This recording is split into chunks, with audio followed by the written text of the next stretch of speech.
They say some bells ring only when heaven wants to be heard. On the coldest night of November, when the wind swept down the pine ridges like something ancient and restless, Caleb Mercer parked his rusted pickup at the edge of Hollow Creek Road and turned off the engine to save what little gas remained. Silence rushed in at once, heavy and clean. Beside him, Ranger, a 6-year-old German shepherd with silver and cream fur, lifted his head from the worn passenger seat and stared into the darkness beyond the windshield. Caleb was 40 years old, broad-shouldered, weathered by years that had taken more than they had given back. His dark brown hair carried threads of gray at the temples, and the lines beside his eyes had not come from age alone. They came from too many nights sleeping light, too many mornings waking without a plan.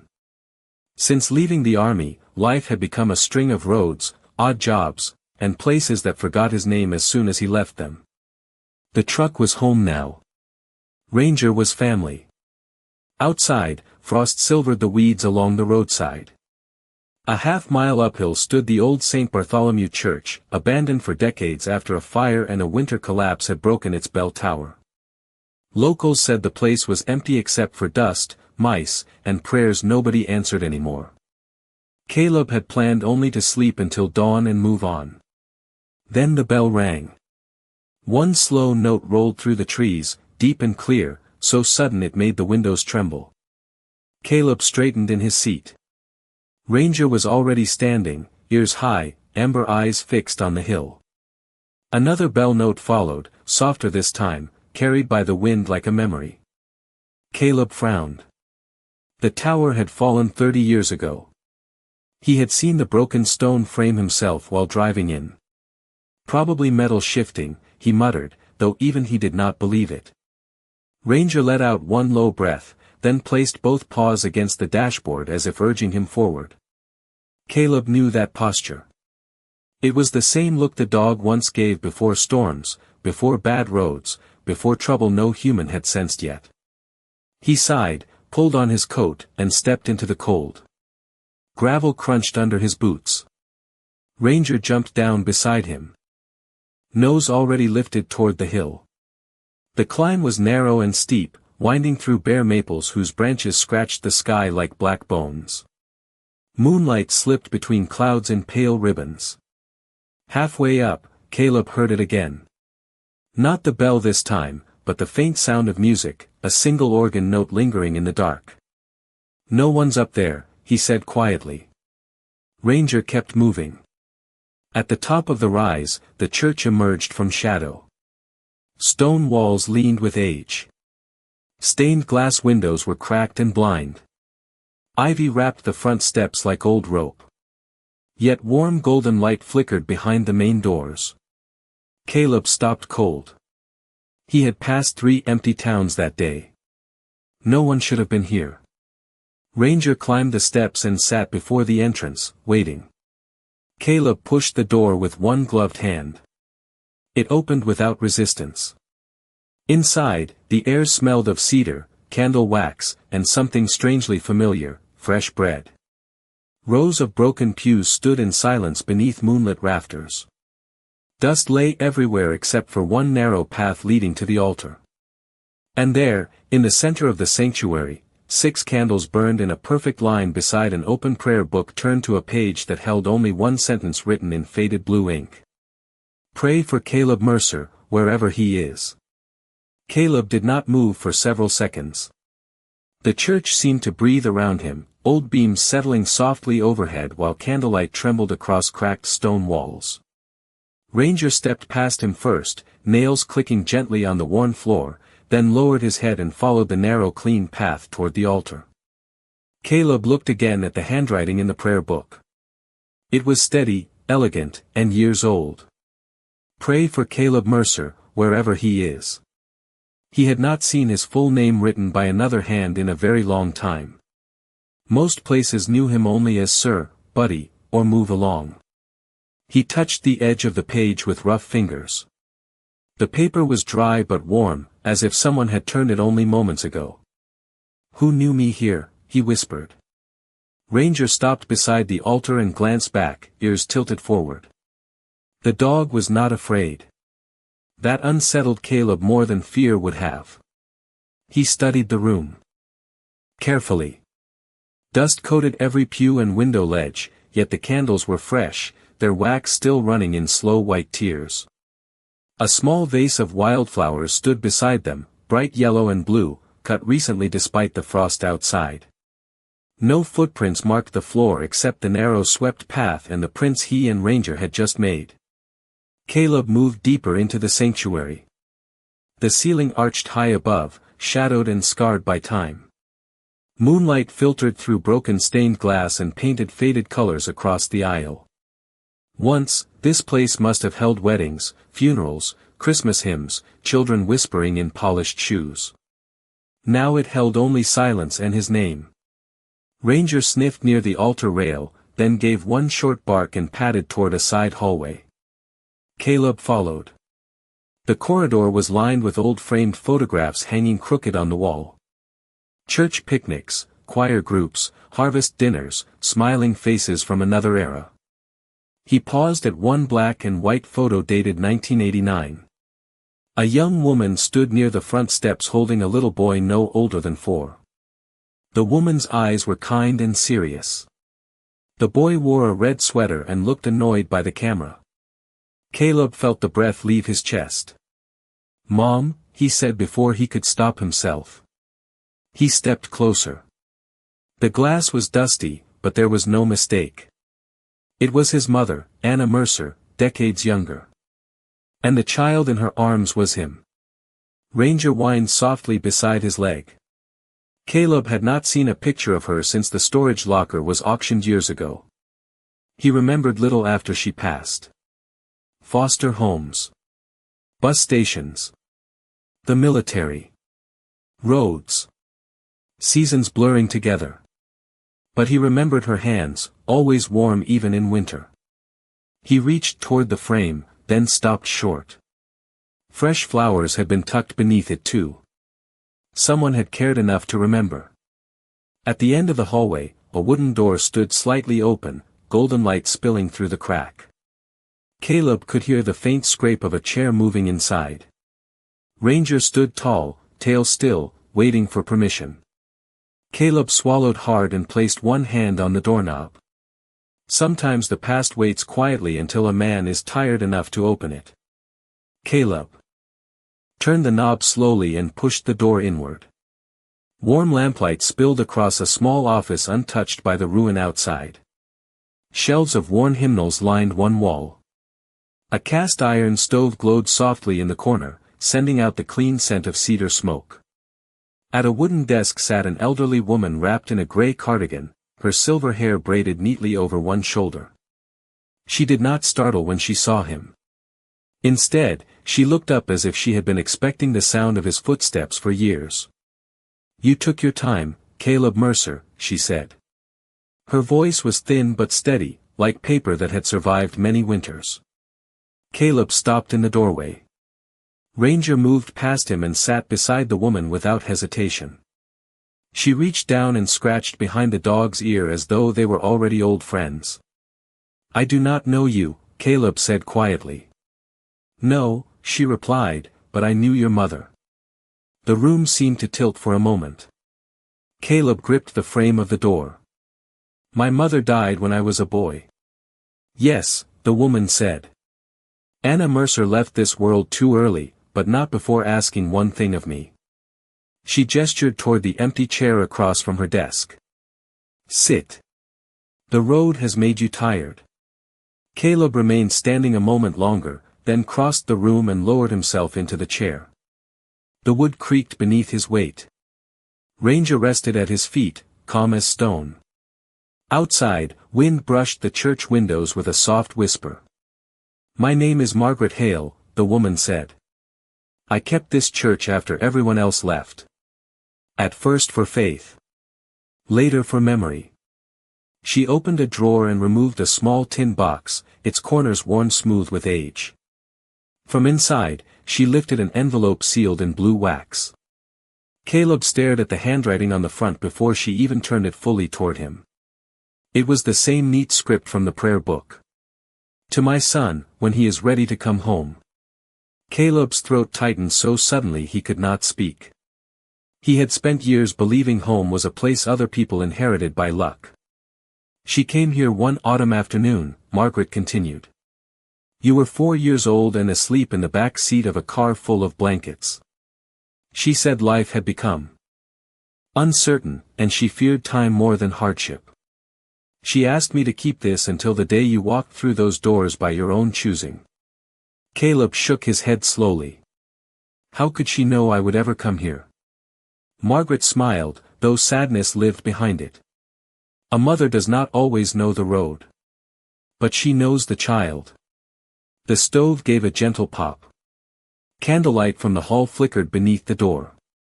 Caleb reached for the envelope, then pulled his hand back. Why now? He asked.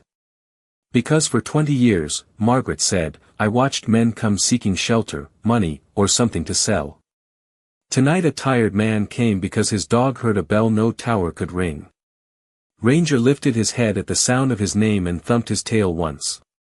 Margaret placed the envelope into Caleb's hands. It felt heavier than paper should. There is more beneath this church than stone, she said softly. But first, you must hear your mother's voice one more time. Caleb held the envelope with both hands, as though sudden movement might break whatever thread had carried it across 20 years.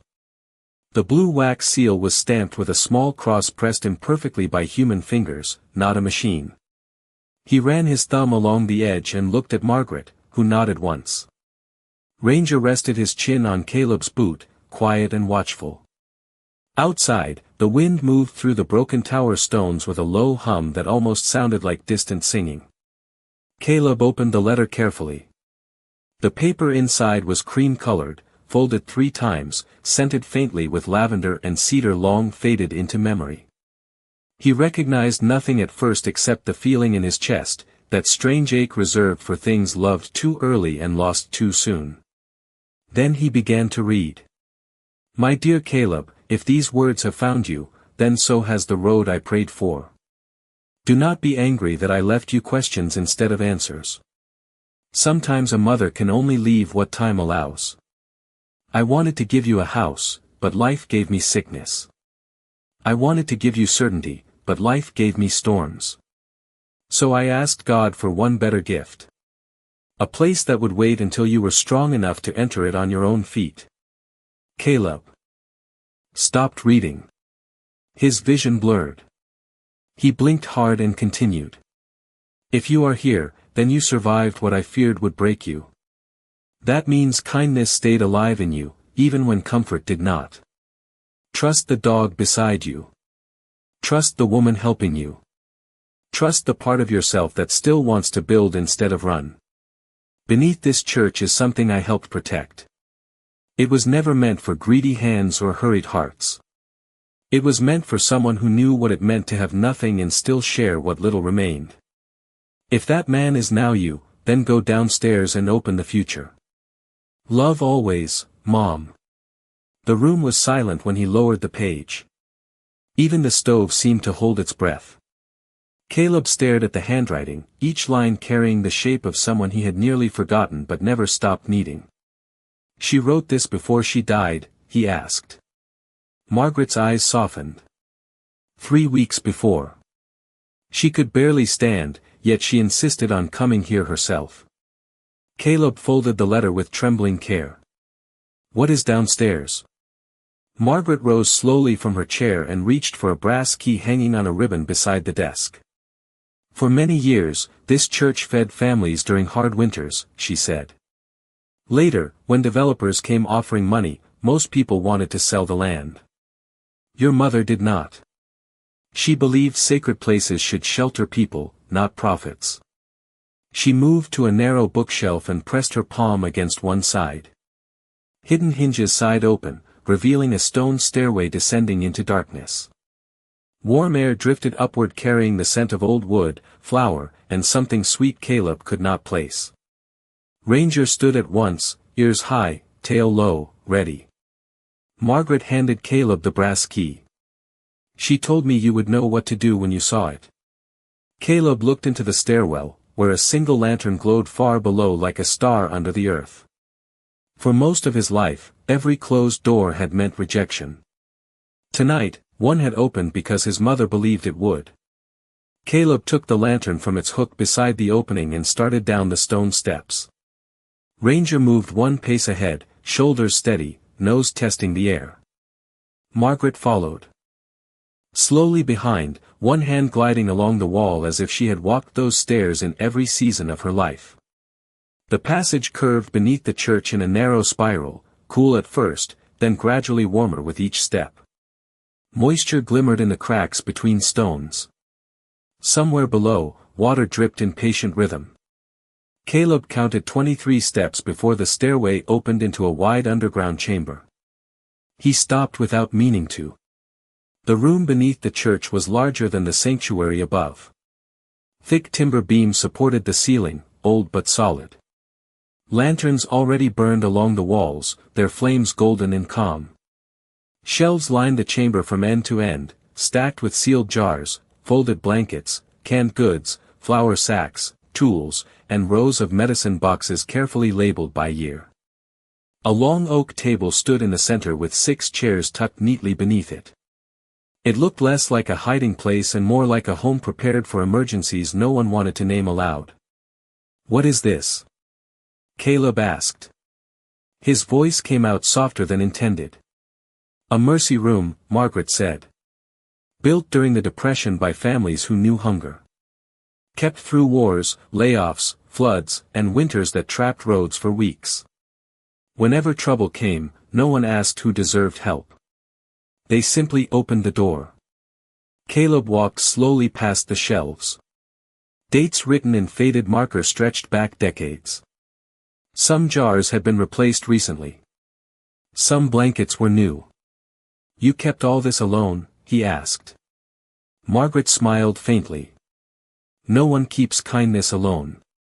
People donated quietly over the years. Farmers left produce. Nurses left medicine. Widows brought quilts. Men with more pride than money repaired what broke and never signed their names." Ranger trotted to the far side of the chamber and sat before a cedar chest bound in iron straps. He looked back at Caleb and barked once. Caleb approached. The chest was waist-high, polished by time, with a brass plate on top engraved in delicate letters. "For the Mercer Fund." He stared at it until the words settled into meaning. Margaret stepped beside him. "Your mother worked at the county records office before she became ill," she said. She discovered several parcels of land near Hollow Creek had no lawful claimant after a bank collapse long ago. Most people ignored it. She did not. Caleb looked at her. "My mother had no money." "No," Margaret said gently. "But she had courage and patience. She spent what strength remained proving those parcels belonged to this church trust, not the men trying to seize them. She protected it until the papers were secure." Caleb touched the brass key in his palm. It had warmed against his skin. "Why place my name on it?" Margaret answered without hesitation. "Because she said wealth in the wrong hands becomes noise. In the right hands, it becomes shelter." Ranger nudged Caleb's knee. Caleb knelt and slipped the key into the chest lock. The mechanism turned smoothly, as if it had been waiting to be used and not forced. He lifted the lid. Inside lay bundles of documents tied with ribbon, a leather ledger, and beneath them all, several thick envelopes from banks and county offices. On top rested one smaller note in his mother's handwriting. "If you are opening this, Caleb, then the hardest years are already behind you." Caleb drew a slow breath. For the first time in many winters, hope did not feel like a trick. Caleb unfolded the smaller note first because his hands were not ready for ledgers, deeds, or numbers that might change a life. The paper crackled softly in the warm underground room. Ranger lay beside the cedar chest, eyes half closed but alert, as if guarding more than wood and metal. Margaret stood near the lantern shelf, giving him the privacy only wise people know how to offer. Caleb read slowly. "My son, if you are holding this, then grace has outrun sorrow again. I know there were years I could not stand beside you. A mother feels every mile she cannot walk with her child. But love is stubborn. It learns to wait in places stone can protect. Everything in this chest belongs first to the purpose, not the person. Feed the hungry. Shelter the cold. Help the tired begin again. If anything remains after that, let it become the life you were denied, not the one you were owed. Caleb lowered the note and stared at the grain of the cedar lid. He had spent so much of life measuring loss that generosity felt almost suspicious. Margaret stepped closer and opened the leather ledger. Its pages were written in careful columns: names, dates, donations, acres, rents, harvest shares, repairs. Some entries were from 80 years ago. Others were recent. Your mother reorganized the trust before she passed, Margaret said. Then several parcels outside town grew valuable when the highway changed course and businesses moved north. Caleb looked up. How valuable? Margaret turned several pages, then handed him a bank statement clipped neatly inside a folder. Even after taxes, maintenance, and charitable distributions, the remaining balance listed there was more money than Caleb had ever imagined connected to his name. He read the number twice, then a third time. This cannot be right. It is right, Margaret said. And it has been waiting while you were surviving. The word struck deeper than the amount itself. Surviving. That had been the full shape of his ambition for years. Make it through winter. Find gas money. Keep Ranger fed. Sleep lightly. Move on. He sat back on the stone floor, letter in one hand, statement in the other. Ranger rose and pressed his head beneath Caleb's arm until Caleb rested a hand on the dog's neck. Why me? Caleb asked quietly. Because you came empty-handed, Margaret said. And because even now, I can see you wondering who else needs this more. She moved to another shelf and lifted a folded county map. There is more than money. These marked lots belong to the trust. 2 apartment buildings in town. 20 acres by the creek. An old feed store. They can be sold, leased, or rebuilt. Caleb studied the map. For the first time, roads looked like possibilities instead of exits. I do not know how to manage any of this, he admitted. Margaret smiled. You repaired engines, built bridges, served others, and kept a noble dog alive through lean years. Management can be learned. Character cannot. The chamber grew still. Somewhere above them, wind brushed through broken stained glass. Caleb thought of the truck outside with blankets in the back seat. He thought of veterans he had met sleeping behind. Gas stations, mothers counting coins in grocery lines, men too ashamed to ask for help. The money no longer looked like rescue. It looked like responsibility. Ranger suddenly stood and faced the stairwell, ears high. A moment later, the church bell rang once overhead, clear and full though no tower remained. Margaret bowed her head slightly. Your mother always did have remarkable timing. Caleb looked toward the ceiling, heart unsteady but no longer lost. Some inherit gold. Others inherit a reason to rise. They came upstairs just before dawn. The candles in the sanctuary had burned lower, their small flames bending gently whenever wine slipped through the cracked stained glass. Pale blue light gathered at the windows, the first promise of morning. Caleb stood in the aisle with the folders and ledger tucked beneath one arm, feeling as though he had walked up those stone steps as one man and returned as another. Ranger shook out his coat and trotted toward the front doors, then paused to look back, making sure Caleb followed. Margaret moved slower now, but there was strength in the way she carried herself. She had spent years protecting hope in a building the town had forgotten. Caleb suddenly understood that miracles were often just faithful people refusing to quit. Why did no one restore this place, he asked, gazing at the sagging beams and dust-covered pews. Margaret gave a quiet breath that might once have been laughter. Many wanted the land. Few wanted the work. She pointed toward the roof where morning light slipped through a narrow gap. The estimates were high. Insurance denied claims. Then years passed, and neglect becomes a language people mistake for finality. Caleb set the papers on the front pew and walked slowly through the sanctuary. He ran his hand along the wood, feeling grooves worn smooth by hands long gone. He pictured weddings here, children whispering during sermons, farmers removing hats at the back door, widows finding silence gentle enough to cry inside. The church did not feel dead. It felt paused. Ranger stopped near a broken kneeler and pawed at it twice before sitting. Caleb knelt beside him and found a stack of envelopes tucked. Underneath, all unopened, each addressed to St. Bartholomew Community Fund. Some held checks. Some held handwritten notes. One simply read, "For whoever still keeps the light on." Caleb looked at Margaret. People were still giving. People always give, she said softly. They just stop believing it matters. The words settled deep. Caleb walked to the front doors and pushed them open. Cold dawn air rolled in carrying pine, frost, and chimney smoke from town below. Hollow Creek stretched quiet in the valley, roofs silver with morning. He could see the empty feed store from the map, the 2 brick apartment buildings beyond Main Street, and roads he had driven without knowing any of them were tied to his mother's last act of love. "I cannot leave this place like this," he said.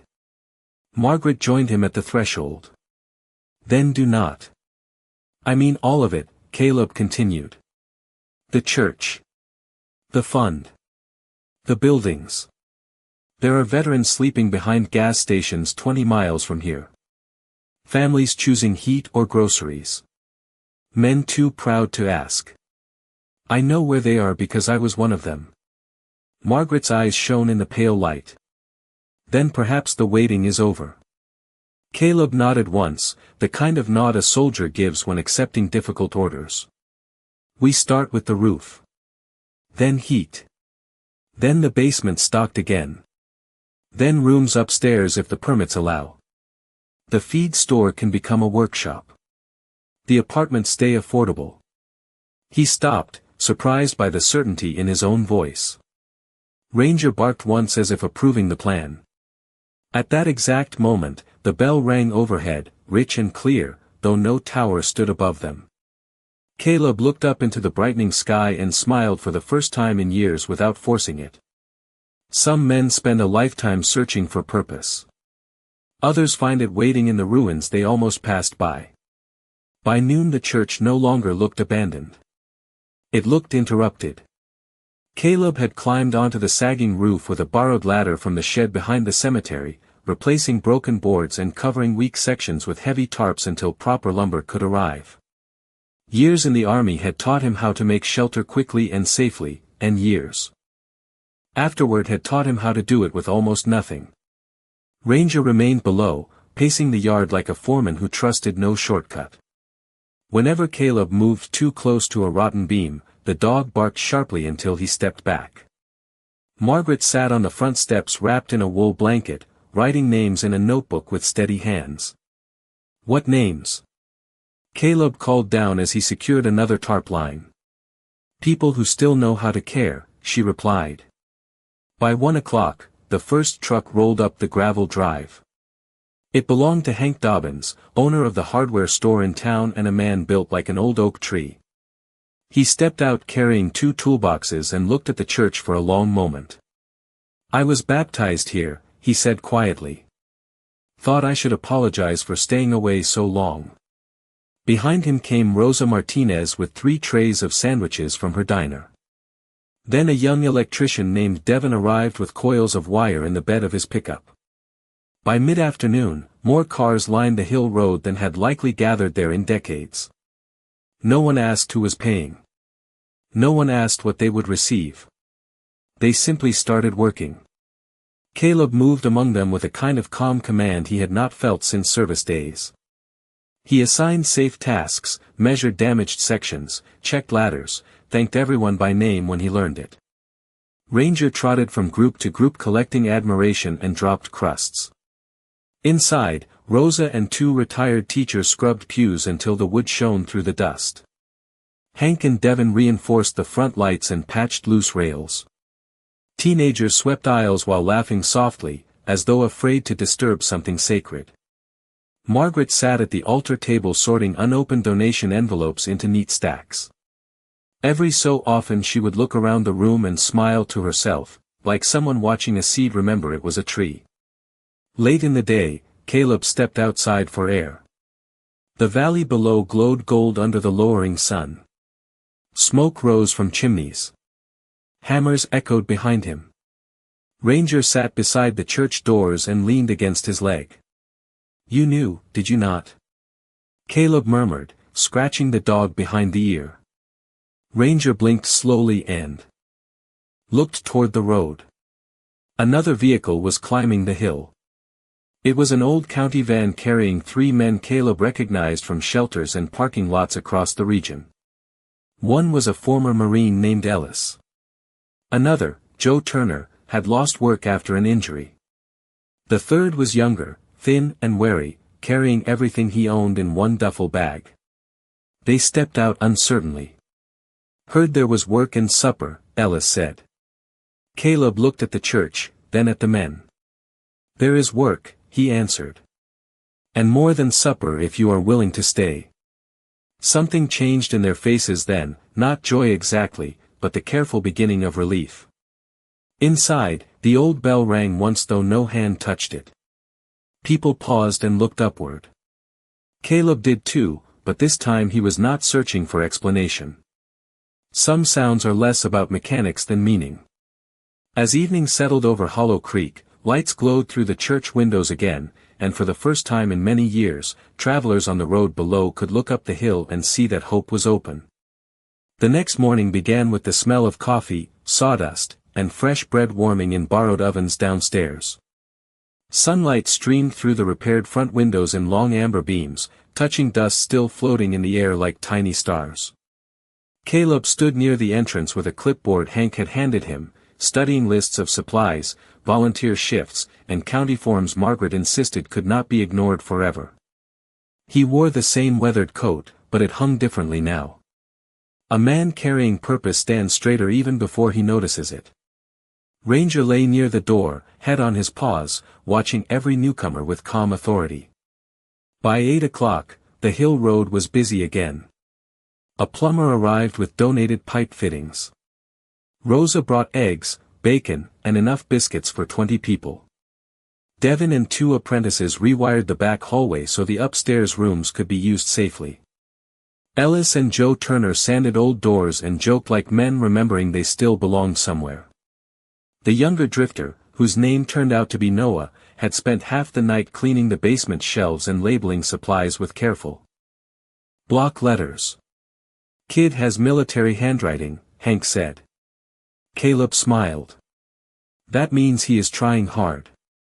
Not every arrival came to help. Around mid-morning, a black SUV rolled onto the gravel drive and stopped sharply near the front steps. 2 men in pressed coats stepped out, followed by a woman carrying a leather folder.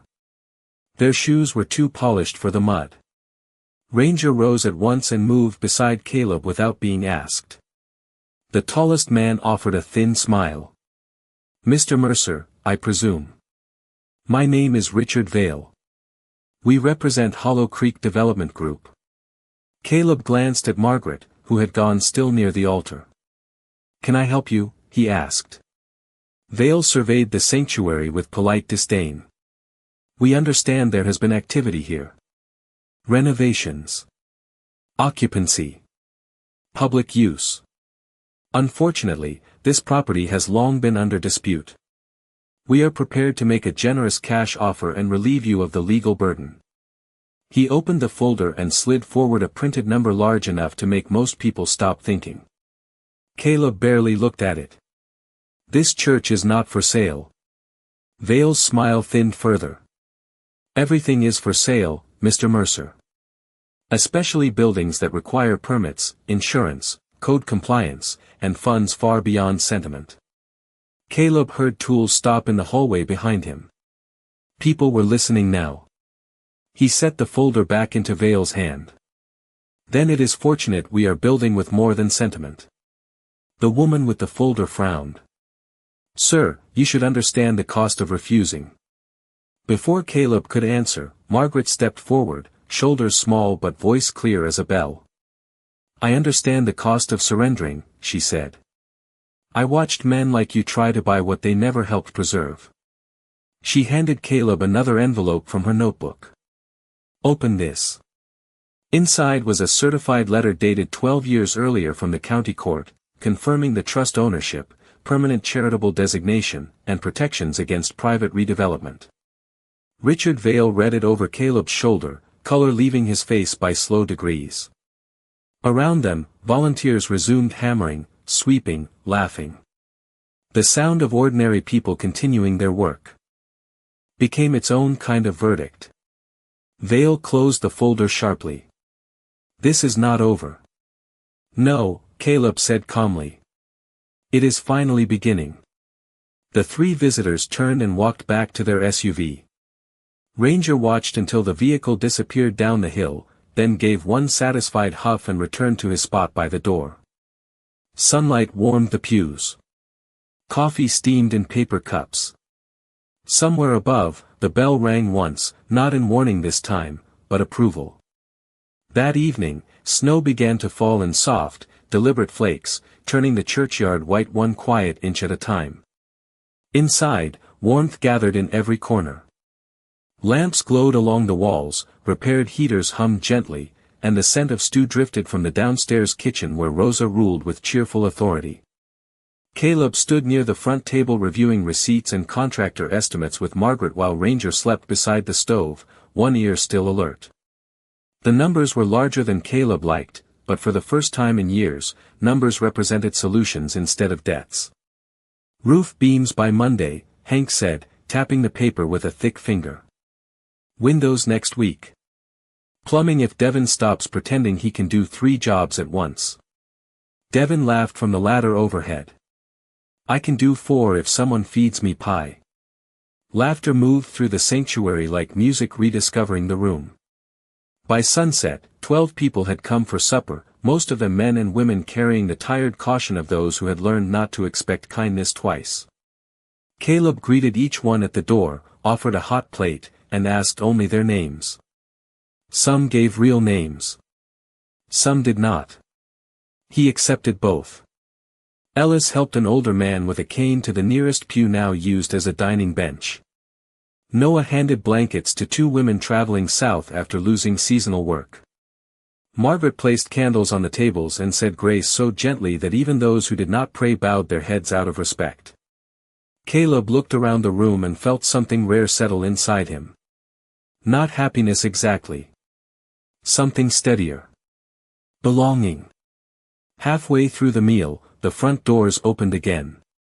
A teenage girl stood there with snow on her shoulders and a little boy holding her hand.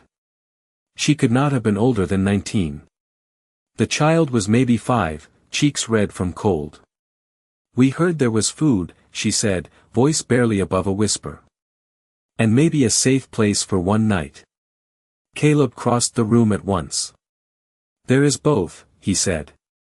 The girl hesitated when she saw the crowd, but Ranger had already risen and walked toward the boy. The child stiffened at first, then smiled when the dog gently sat in front of him and offered a paw. The room softened all at once. "What are your names?" Caleb asked. "Lena," the girl said. "This is Tommy." Caleb nodded. "Welcome, Lena." "Welcome, Tommy." He led them to the warmest table and set 2 bowls before them. Tommy ate with the focused speed of a child who had been hungry too often. Lena tried to eat slowly, embarrassed by need. Rosa noticed and quietly brought seconds without comment. Later, after beds were arranged in the upstairs rooms, Caleb found Lena staring at the old stained glass window where blue moonlight pooled on the floor. "You do not have to tell me anything," he said. "But if you need help tomorrow, we will try." She wiped her eyes quickly. "Most places ask what you did wrong before they help." Caleb looked around the restored room, at volunteers folding blankets and laughing softly in the kitchen below. Then most places forgot what help is for. Near midnight, as the last dishes were washed and snow deepened outside, the church bell rang once above them, rich and clear. No one flinched this time. Tommy, half asleep under a blanket, smiled and whispered, "It sounds happy." Caleb tucked the blanket higher around the boy and glanced upward. Perhaps it was. Some buildings shelter bodies. The rare ones teach wounded hearts how to rest. The storm passed during the night, leaving the world bright and newly honest by morning. Snow rested on the cemetery stones, on fence posts, on the bent branches of old pines. Sunlight struck the church windows and turned them into sheets of fire and sapphire. Caleb woke before dawn out of habit, though for once he had slept in a real bed upstairs beneath clean blankets instead of in the cab of his truck. For several seconds he did not know where he was. Then he heard dishes clinking below, smelled coffee, and remembered that life can change quietly while a man is sleeping. Ranger was already awake, sitting beside the window and watching the hill road. Caleb dressed, ran a hand through his hair, and went downstairs. The sanctuary was alive with morning motion. Rosa poured coffee for volunteers. Ellis shoveled the front steps with Noah. Tommy chased a beam of colored light across the floor while Lena laughed for the first time since arriving. Margaret sat near the altar reviewing papers through small reading glasses. She looked up when Caleb approached. "You have visitors," she said. Two men in dark county jackets stood near the front door holding clipboards and measuring tools. Caleb felt a brief knot tighten in his chest, but the older man removed his hat politely. "Building inspection," he said. "Name is Walter Green. Heard this place came back to life and figured we should see if it was true." His younger partner smiled. "And maybe get coffee." The inspection lasted 2 hours. They checked wiring, exits, stairs, heaters, plumbing plans, roof repairs, and occupancy limits. Volunteers worked around them without complaint. Caleb answered every question honestly, even the ones that exposed how much remained unfinished. When Walter finally closed his clipboard, the room went still. "Mr. Mercer," he said, "I have shut down places in better shape than this." Caleb nodded once. "I understand." Walter's face remained stern another second, then softened. "Good thing this is no longer one of those places." He signed the permit sheet and handed it over. Temporary emergency shelter approval. Community meal service approval. Renovation continuation approved pending follow-up. Cheers rose from every corner of the room. Tommy jumped high enough to nearly lose one boot. Rosa hugged a confused electrician. Noah wiped his eyes and pretended dust had caused it. Caleb simply stared at the paper. Margaret touched his sleeve. "Some doors open with keys," she said. Others with perseverance. By afternoon, news had spread through Hollow Creek. Donations arrived faster than they could sort them.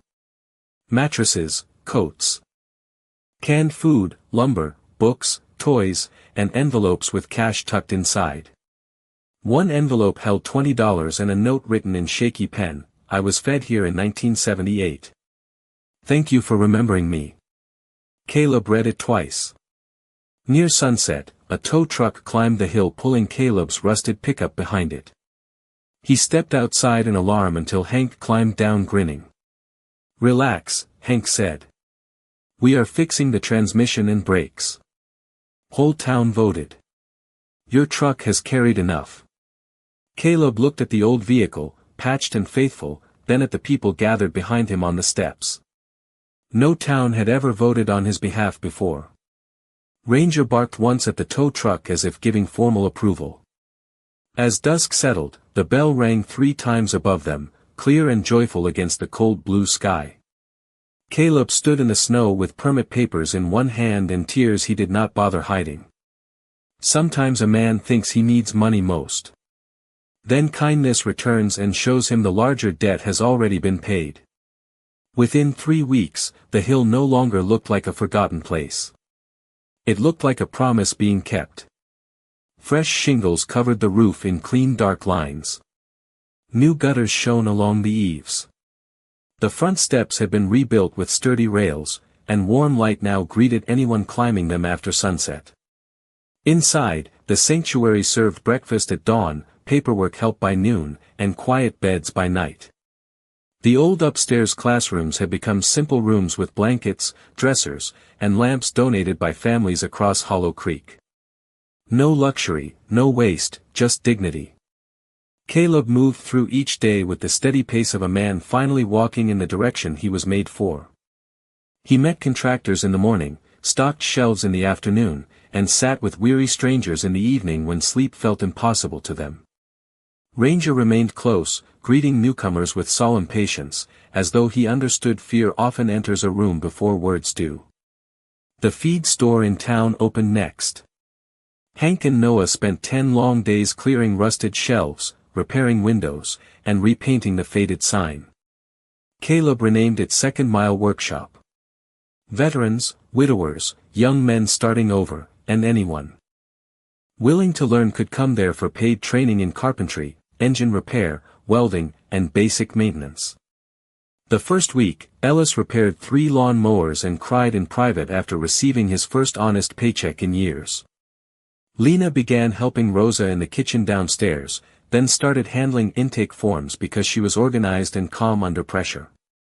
Tommy followed Ranger everywhere and had become convinced the dog secretly owned the church. Caleb did not correct him.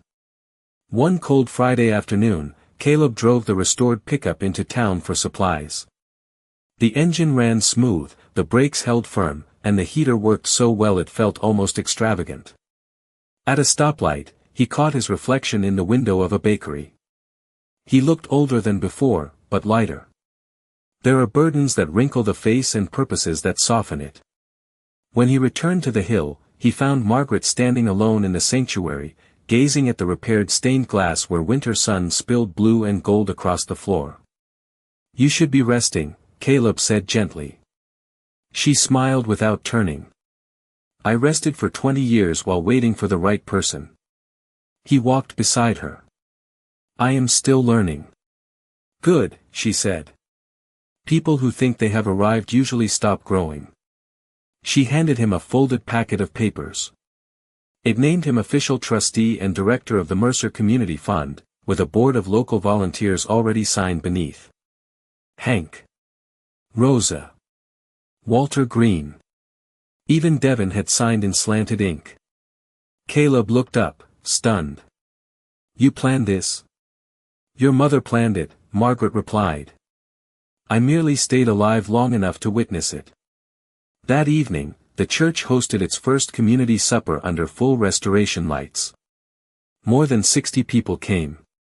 Some donated. Some needed help. Some came simply because they had heard laughter on the hill and wanted to know why. Caleb stood before them awkwardly, hands in his coat pockets, unsure how to speak to a room that expected words. Ranger sat beside him like a patient officer. "I do not know much about speeches," Caleb began. "But I know what it feels like to be cold, ashamed, and tired of starting over. If that is you tonight, stay. If life has been kind to you lately, help someone who has not met that kindness yet." Silence held for one breath, then the room rose in applause. Above them, the bell rang once, deep and clear. Caleb glanced upward and smiled. Some inherit buildings. The fortunate ones inherit a chance to open their doors. Spring arrived on the hill with dogwood blossoms, wet earth, and windows left open to welcome the breeze. Where winter had once pressed silence into every crack of the old church, now there were footsteps, laughter, dishes clinking, radios playing softly in the workshop, and the steady rhythm of people rebuilding more than wood.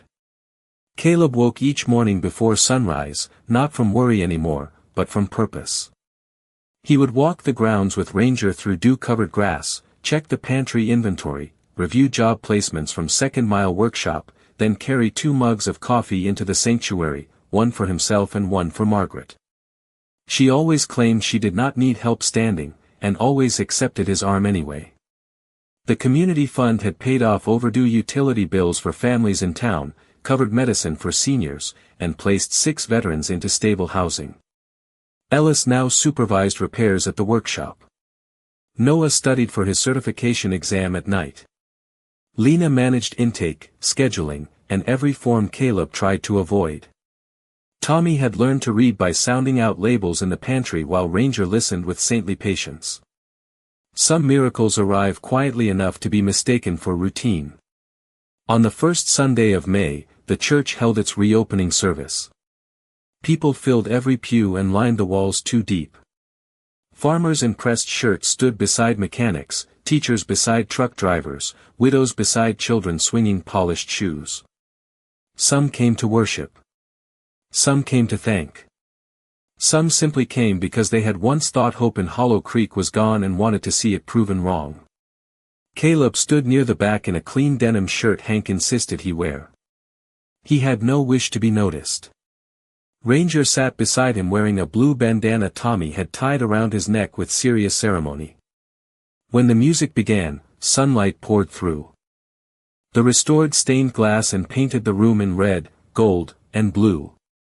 Margaret rose slowly at the front, steadied herself on the lectern, and looked over the crowd with eyes bright from more than age. Years ago, she said, a young mother brought her son here and asked only that kindness wait for him. Her gaze found Caleb in the back. Today I believe it has. The room turned toward him. Caleb lowered his eyes, uncomfortable under gratitude. Then Tommy waved wildly and shouted, "That is him." Laughter rolled through the sanctuary warm as summer. Caleb could not hide then, so he walked forward with Ranger at his side. Margaret placed a small wooden box in his hands. Inside was the church bell rope, carefully preserved after the tower collapse. "It belongs to the keeper now," she said. "I am no keeper," Caleb answered softly. "I am still learning." "Exactly," Margaret replied. The service ended outside beneath a clear blue sky. Tables were set with food across the yard. Children chased one another between headstones with the respectful joy only children can manage. Music drifted from an old speaker near the steps. Caleb slipped away for a moment to the ridge behind the church where the valley opened wide below. Ranger followed and leaned against his leg. "We almost drove past," Caleb said. The dog looked up as if that had never been possible. Far below, roads wound through town toward places Caleb